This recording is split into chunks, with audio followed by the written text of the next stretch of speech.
Hello, sveiki mano kanalo žiūrovai ir šiandieną mes susitinkame pakalbėti apie gramatiką ir vėl, ne? Bet šį kartą bus ne konkreti gramatinė tema, o mes pakalbėsime apie 3 būdus, kurie yra labai naudingi mokymuisi gramatikos, bet apie kuriuos ne visi pagalvoja, ne? Tai galbūt ir jūs apie juos nepagalvojate ir tikiuosi, kad tie 3 būdai bus naudingi ir bent vieną iš jų pabandysite ir galbūt nuolatos ir naudosite. O iš karto prieš prasidedant video noriu pasiūlyti jums, jeigu neprenumeruojate dar mano kanalo, tai press subscribe mygtuką, galite paspausti ir like mygtuką nykštį į viršų, kad video geriau sektųsi ir jį matytų daugiau žmonių. O dabar keliaukime prie pirmojo būdo, apie kurį aš dažnai šneku, tai yra šabloninių sakinių išplėtimas. Kas tai yra visų pirma, ar ne? Tai yra, kai mes paimam kažkokį vieną konkretų paprastą sakinį, dažniausiai tai yra toks paprastas sakinys, kad mes jį paimam taisyklingą, arba paimam iš kažkokios tai knygos, arba iš mokymosi medžiagos, bet tai yra kažkas labai paprasto, kaip pavyzdžiui, I drink tea, ar ne? Labai paprastas sakinys, I drink tea, aš geriu arbatą. Ir užduotis yra tokia, kad kiekvieną kartą mes prie to sakinio pabandom pridėti kažkokią papildomą informaciją, taip sakinį praplėsdami. Kokia iš to nauda? Na, vienas dalykas, mes turim tą konkretų šabloninį sakinį ir pridėdami po truputėlį, po vieną žodžių junginį, mes tą sakinį iš esmės ir išlaikome taisyklingą, nors žinoti, ką kur pridėti taip pat reikia.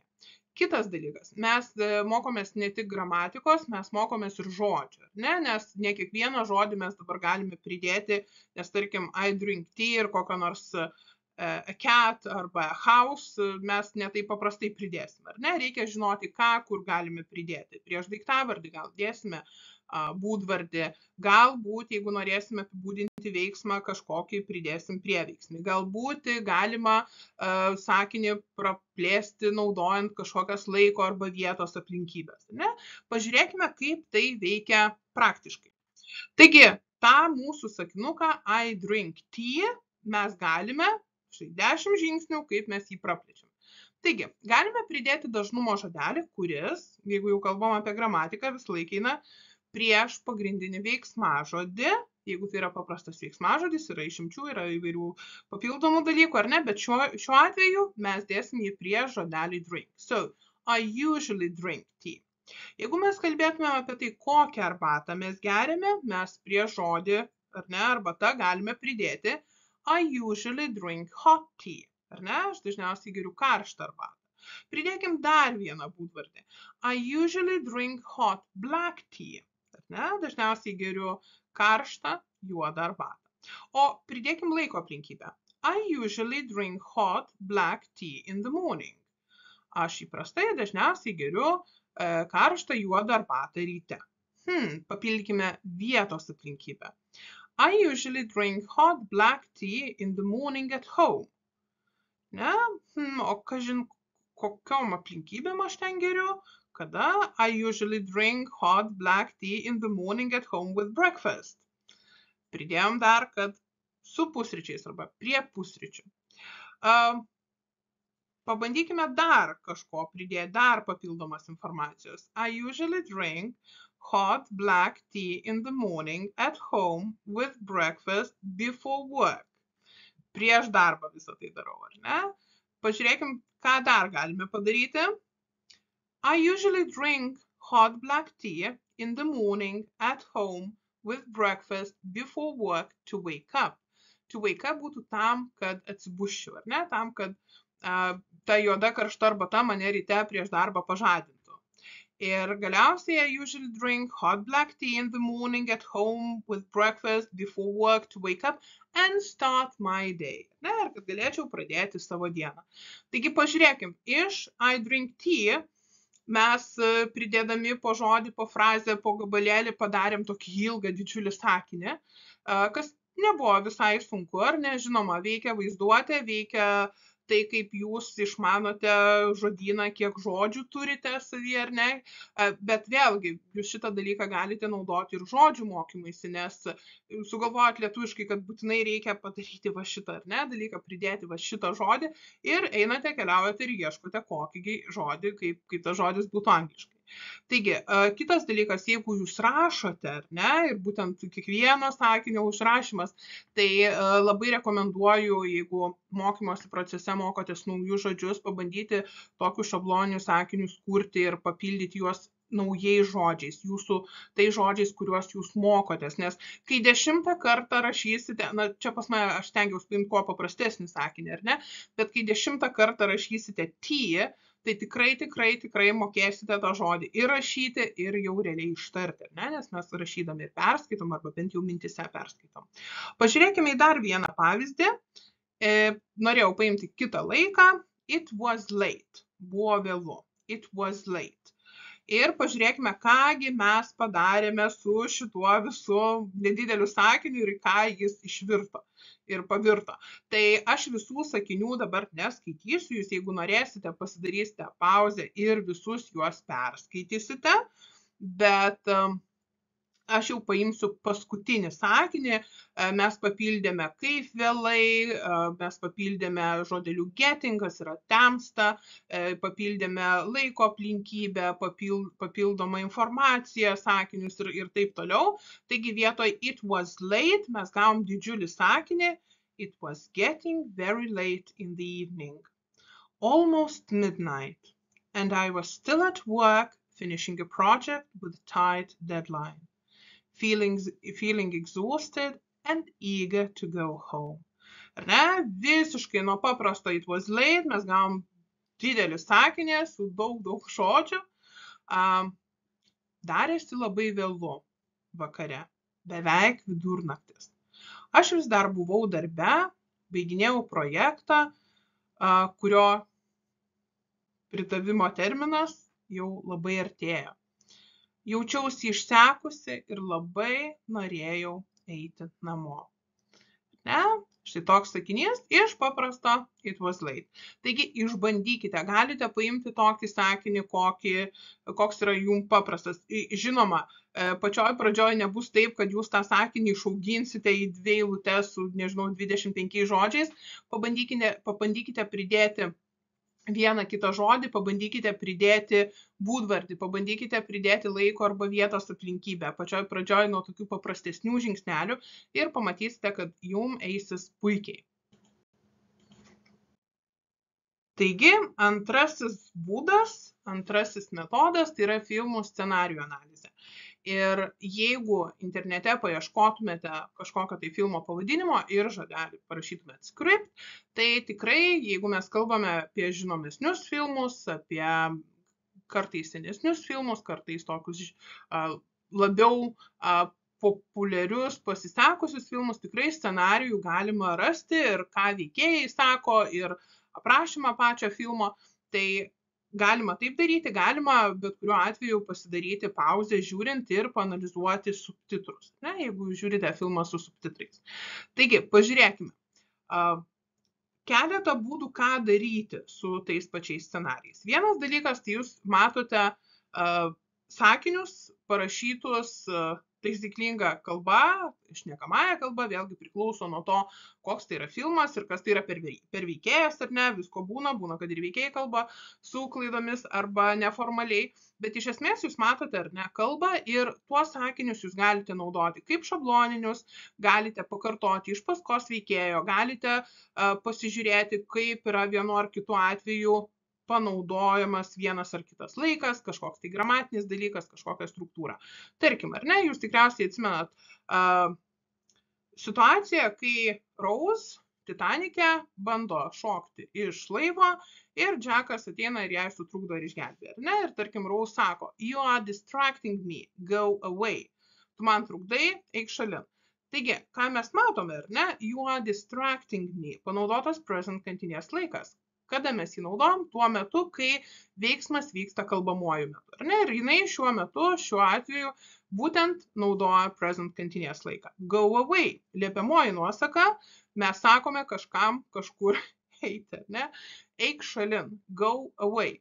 Tai vėlgi, visko mes neskaitysime, bet galite padaryti pauzę, tai padaryti, paskaityti, bet esmė yra tokia, kad žiūrėdami į filmų sakinius, jūs matote jau nebe vadovėlio, nebe kažkokio teksto, kuris yra paruoštas mokiniam, paruoštas besimokantiem pavyzdį, bet jūs jau matote tekstą iš filmo ir jeigu tai yra, tarkim, šiuolaikinis filmas, arba jeigu tai yra, nežinau, jaunimui skirtas filmas, arba jeigu tai yra tam tikros srities filmas, ar ne, galbūt jums įdomu yra medicininis žodynas, teisinis žodynas, tam tikros sferos žodynas, ar ne, tam tikro regiono kalba, tai jūs visą laiką galite tai padaryti, pasirinkdami tam tikrą reikalingą filmą.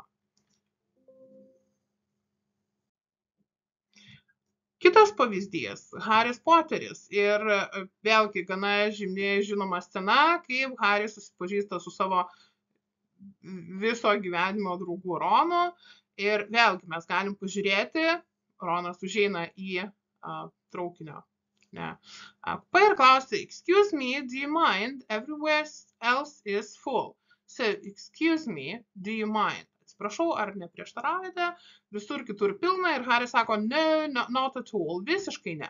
Ne, tai šitoj vietoj vėlgi, ką mes galime padaryti, mes galime iš tų dviejų eilučių išmokti frazę do you mind, ar neprieštaraujate ir galima atsakymą, not at all. Taigi, kai norite kažką padaryti ir norite atsiklausti kito žmogaus, ar jis neprieštarauja kažkam, tai va štai galima visiškai laisvai naudoti šitą frazę. Excuse me, do you mind? Ir atsakymas būtų not at all. Taigi, galima paanalizuoti, pasimokyti frazių, pasimokyti gramatinių dalykų, pasimokyti kalbos ir tam tikrų struktūrų. Keliaukime toliau. O toliau mes einame prie trečiojo būdo, tokio keistesnio, kurį 1953 metais, galbūt nenoriu sakyti išrado, nes gal jis buvo ir prieš tai naudojamas, bet Leonard Stern and Roger Price buvo du kūrėjai, kurie išleido pirmą kartą tais metais knygelę, kuri vadinosi Mad Libs. Ir Mad Libs tapo būdu mokytis, skaityti, žaisti galbūt galim pasakyti tiesiog pasilinksminimo formą. Ir jūs tikriausiai esate tai taip pat darę, nes tai yra visai plačiai žinomas vakarėlių arba pasibuvimų žaidimas. Kaip jis vyksta lietuviškai, ar ne? Tai dažniausiai būna kažkoks tai tekstas, pasakojimas ir iš to pasakojimo yra išimami tam tikri žodžiai.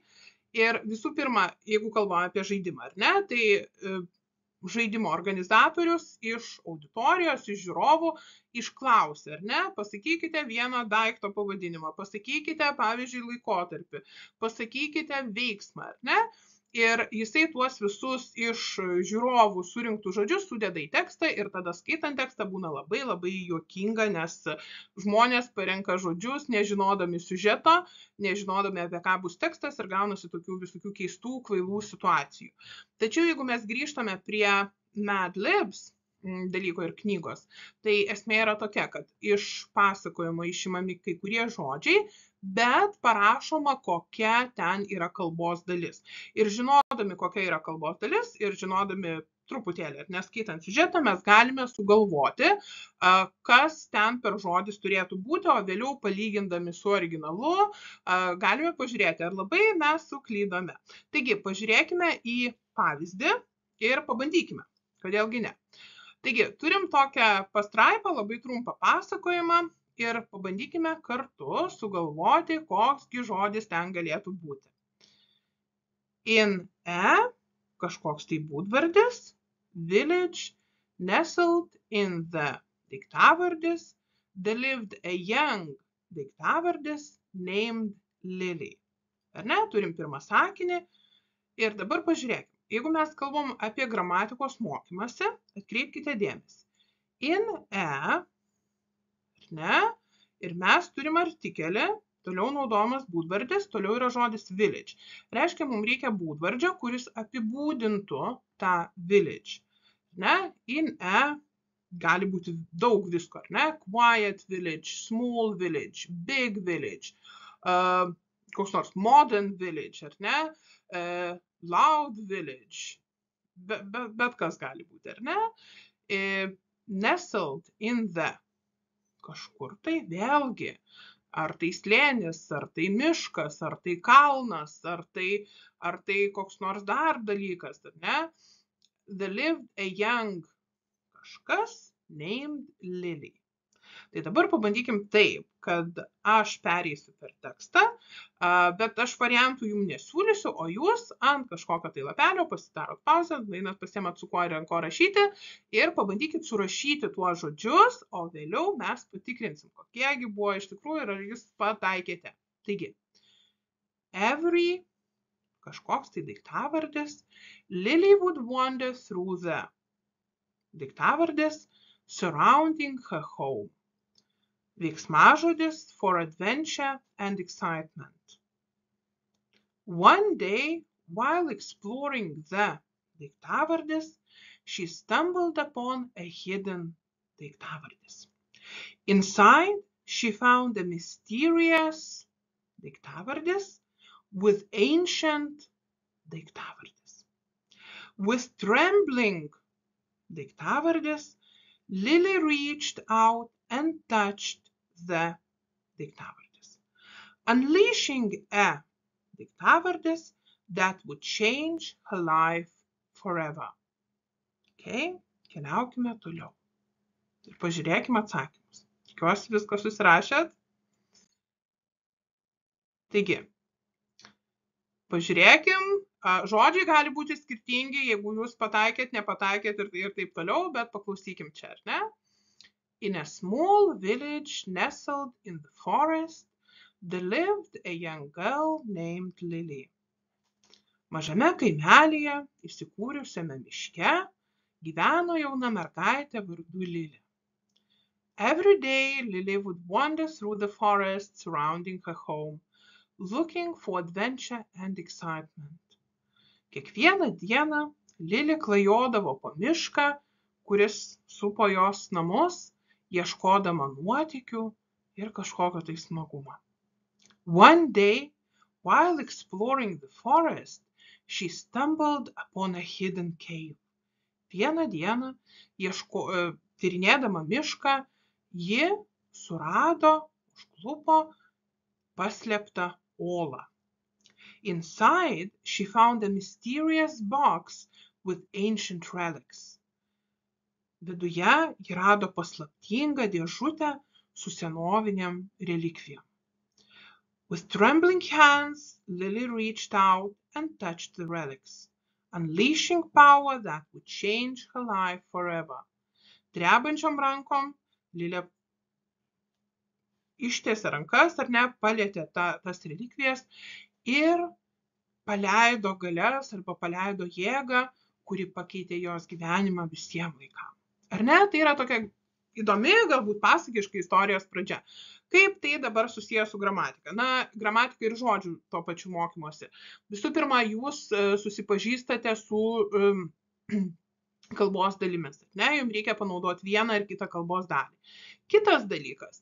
Atkreipkite dėmesį, kad netgi žinant kalbos dalį, reikia žiūrėti į tai, kokie žodžiai yra aplink ir pagal tai, kokie žodžiai yra aplink, mes galim nuspręsti, kokį žodį mums reikia naudoti. Pavyzdžiui, jeigu mes pažiūrėtumėm į She found a mysterious box, mes prie žodį mysterious turim artikelį E. Reiškia, daiktas, kurį jį rado, tas paslaptingas daiktas yra vienaskaita ir suskaičiuojama.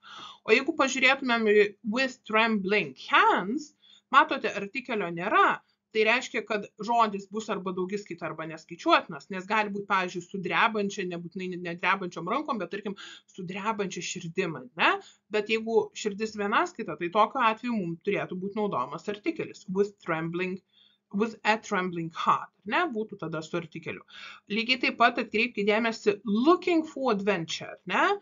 Šioj vietoj šitas žodis jau mes čia turime ne paprastą veiksmažodį, ne? Mes čia naudojam veiksmažodį su galūne ing, kadangi tai yra papildomas sakinys, ne? Pridedamas sakinys ir mes negalim naudoti paprastos formos, nes neturime kaip ir veikėją, ne? Tai yra ieškodama, ar ne?